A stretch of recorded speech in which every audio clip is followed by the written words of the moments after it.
મિત્રો આપણે ફરસી પૂરી તો બહુ બનાવી, પણ આજે હું તમને એક અલગ જ મસાલા સાથે આપણે વરસતા વરસાદમાં ચા કે કોફી સાથે ખાવાની મજા પડી જાય ને એવી ક્રિસ્પી ચીલી ફ્લેક્સ ચિપ્સ પૂરી આજે હું આ વિડીયોમાં શેર કરું છું. અને આ પૂરી તમે એરટાઇટ ડબ્બામાં ભરીને 15થી 20 દિવસ સુધી તમે ચોમાસાની ઋતુમાં એન્જોય કરી શકો છો.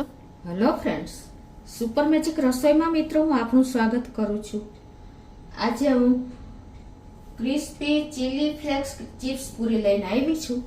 તો ચોક્કસ તમને આ ગમશે. ગમે તો લાઈક કરજો, શેર કરજો અને નવા મિત્રો સબસ્ક્રાઈબ કરવાનું હવે ના ભૂલતા. બાજુમાં રહેલ બેલ આઇકનને પણ પ્રેસ કરજો, જેથી કરીને લેટેસ્ટ વિડીયોની માહિતી ડેઈલી મળતી રહે. તો મિત્રો ચોમાસું આવી રહ્યું છે અને અત્યારે આપણે નાસ્તો વરસતા વરસાદમાં મળી જાય ને ક્રિસ્પી એવો, અને એમાંય ટેસ્ટી ચટપટો તીખો, તો આપણે બીજું કાંઈ ના જોઈએ. ચા સાથે આવો નાસ્તો હોય ને તો આપણો ટાઈમ પાસ થઈ જાય છે ફૂલ વરસાદની સિઝનમાં. તો બાળકોનેથી વડીલો બધાને ભાવશે એવો ટેસ્ટી બને છે. એમાં આપણે ઇન્ગ્રેડિયન્ટમાં 1 કપ આપણે ચોખાનો લોટ લીધો છે. આપણે કરી પત્તા એટલે કે લીમડાના પત્તાને મેં ઝીણા સમારી લીધા છે. ચીલી ફ્લેક્સ એટલે કે સૂકા લાલ મરચાંની કતરણ છે. તલ છે, આપણે કલોંજી છે એટલે કાળા તલ જેવી આપણે કરિયાણાવાળાની દુકાને મળી રહે, અને લાલ મરચું પાવડર, ઘી, તેલ, પાણી. તો બનાવવાનું ચાલુ કરીએ. ચીલી ફ્લેક્સ ચિપ્સ પૂરી એકદમ ક્રિસ્પી બને છે. એના માટે હવે પહેલાં તો આપણે ગેસ ઓન કરશું અને એમાં આપણે 1 કપ જેવું પાણી મૂકી દેશું. પરફેક્ટ મેજરમેન્ટ સાથે જ હું તમને બતાવું છું. એમાં ટેસ્ટ એકોર્ડિંગ આપણે 1/4 ટીસ્પૂન જેવું મીઠું નાખી દેશું. આપણે લોટના ભાગનું અને પાણીના ભાગનું નાખી દીધું છે. અને 1 ચમચી જેવું આપણે ઘી નાખી દેશું, દેશી ઘી. અને હવે આને આપણે બોઇલ આવવા દેશું. તો જો આપણે ઘી અને મીઠું નાખેલું પાણી પણ ઉકળી ગયું છે. તો હવે એમાં આપણે જેટલું પાણી લીધું છે ને એટલો જ લોટ નાખી અને ગેસની ફ્લેમ આપણે મીડિયમ ફ્લેમે જ પાણી ઉકાળ્યું છે. અત્યારે હવે આપણે સ્લો ફ્લેમ કરી નાખશું. અને આપણે આ જે લોટ લીધો છે ચોખાનો, એને આપણે આ રીતે નાખીને અને એને મિક્સ કરી લેશું. ગેસની ફ્લેમ આપણે સ્લો જ કરી નાખી છે. અને આ રીતે કન્ટિન્યુ આપણે 2 થી 3 મિનિટ ચલાવી લેશું. અને હવે આ રીતે જો આપણે મિક્સ કરી લીધું છે, અને હવે આને આપણે ઢાંકી અને 2 મિનિટ રહેવા દેશું. હવે આને આપણે 2 મિનિટ ઢાંકી દેશું આ રીતે. હવે 2 મિનિટ થઈ ગઈ છે અને આપણે જે લોટ ગરમ છે ને એમાં જ મસાલા કરી લેશું. તો આપણે જે મસાલા લીધા છે ને એમાંથી આપણે આ લીમડાના પત્તા સમારેલા નાખી દેશું. 1 ચમચી જેવા ચીલી ફ્લેક્સ નાખી દેશું. 1 ચમચી જેવા સફેદ તલ નાખી દેશું. 1/4 ચમચી જેવા કલોંજી નાખી દેશું. અને 1 ચમચી જેવું આપણે લાલ મરચું પાવડર નાખી દેશું. અને હવે આ બધું જ આપણે મિક્સ કરી લેશું. અને થોડી એવી આપણે ધાણા ભાજી પણ નાખી દઈએ. 2 ટેબલ સ્પૂન જેવી મેં સમારી છે ઝીણી. હવે ચમચેથી કે હાથેથી આપણે ગરમ હોય તો ચમચો લેવાનો અને આ બધું જ આપણે મિક્સ કરી લેશું.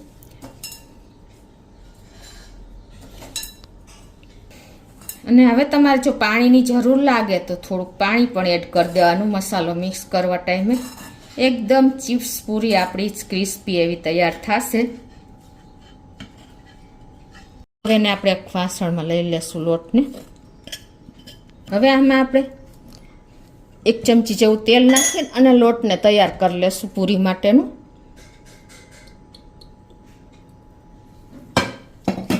અને જો તમારે સહેજ પાણીની જરૂર હોય તો 1 ચમચી જેવું પાણી પણ મિક્સ કરીને અને પરફેક્ટ લોટ તૈયાર કરવાનો છે.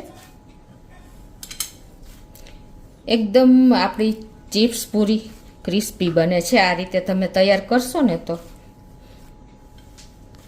આ રીતે હવે આપણો લોટ પણ તૈયાર થઈ ગયો છે. હવે એમાંથી આપણે પૂરી બનાવી લેશું. પહેલાં તો લુવા એક સરખા કરી લઈએ. આ રીતે તમારે હાથેથી લોટ એકદમ પરફેક્ટ તૈયાર કરી લેવાનો, એટલે તમારે પૂરી વણવામાં કોઈ પ્રોબ્લેમ નહીં આવે. આ રીતે આપણે નાની નાની સાઈઝના લુવા તૈયાર કરી લેશું. તો આ રીતે જો આપણે લુવા કરી લીધા છે. હવે આપણે તેલમાં કે અટામણમાં બોરીને આ રીતે વણી લેશું. એકદમ જેટલી બને એટલી પાતળી પૂરી કરવાની છે. એટલે એકદમ સરસ ક્રિસ્પી થાય.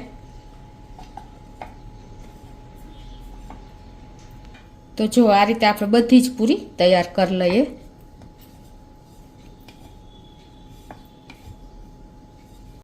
તો આ રીતે જો આપણે પાતળી એવી પૂરી વણી લીધી છે. ગેસ ઓન કરી અને ફૂલ ફ્લેમે અત્યારે આપણે તેલ પણ ગરમ કરવા મૂકી દીધું છે અને તેલ પણ ગરમ થઈ ગયું છે. તો આપણે અત્યારે ગેસની ફ્લેમ મીડિયમ કરી નાખશું અને જે આપણે પૂરી વણી છે ને એ આ રીતે આપણે એક એક ફ્રાય કરતા જાશું નાખીને. અને પૂરીને તરત જ આપણે ટર્ન નથી કરવાની, 6 થી 7 મિનિટ થશે. આ રીતે આપણે તમે ઉપર આવે ને ત્યારે આપણે ધીમે ધીમે એને ટર્ન કરી લેશું.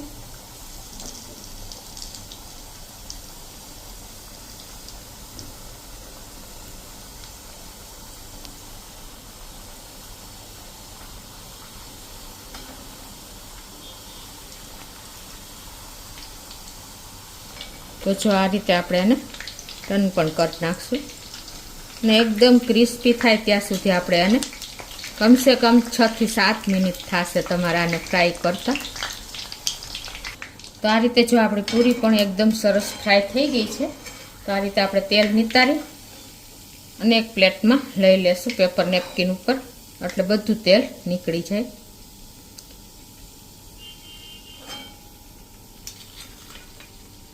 હવે આ જ રીતે આપણે બધી પૂરીને ફ્રાય કરી લઈએ. તો આ રીતે જો આપણે બધી જ પૂરી તૈયાર થઈ ગઈ છે. આ રીતે આપણે તેલ નિતારી અને ફ્રાય કરી લીધી છે.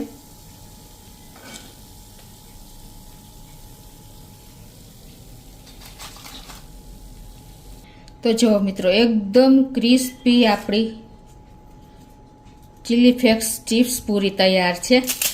આમ કરો ને ત્યાં ભૂકો થઈ જાય ને એટલી મોઢામાં મૂકતા જ આપણને એકદમ ક્રિસ્પી ક્રન્ચી એવી આપણી ચોખાના લોટની પૂરી રેડી છે. તો તમે ચોક્કસ એક વખત આ રીતે પૂરી બનાવવાની ટ્રાય કરજો. ચોમાસાની સિઝનમાં ચા સાથે બહુ મજા આવે એવી ટેસ્ટી તૈયાર થઈ છે. તો હવે આ પૂરીને તમે 15 થી 20 દિવસ કે એરટાઈટ ડબ્બામાં તમે મહિનો દિવસ સુધી પણ જો ભરીને રાખશો ને તો આ રીતે તમે આખું ચોમાસું એન્જોય કરી શકશો. એટલી એકદમ ફરસી જો ક્રિસ્પી આપણી તમને અવાજ પણ આવતો હશે એટલી ક્રિસ્પી બની છે. મોઢામાં મૂકતા જ લોપ થઈ જાય એવી આપણી આ પૂરીને તમે ચોમાસાના વરસાદમાં તમને મજા પડી જાય ને એવી ચા કોફી સાથે તમે એન્જોય કરી શકો છો. તો ચોક્કસ તમને ગમે તો લાઈક કરજો, શેર કરજો અને નવા મિત્રો સબસ્ક્રાઈબ કરવાનું તો હવે બિલકુલ ના ભૂલતા.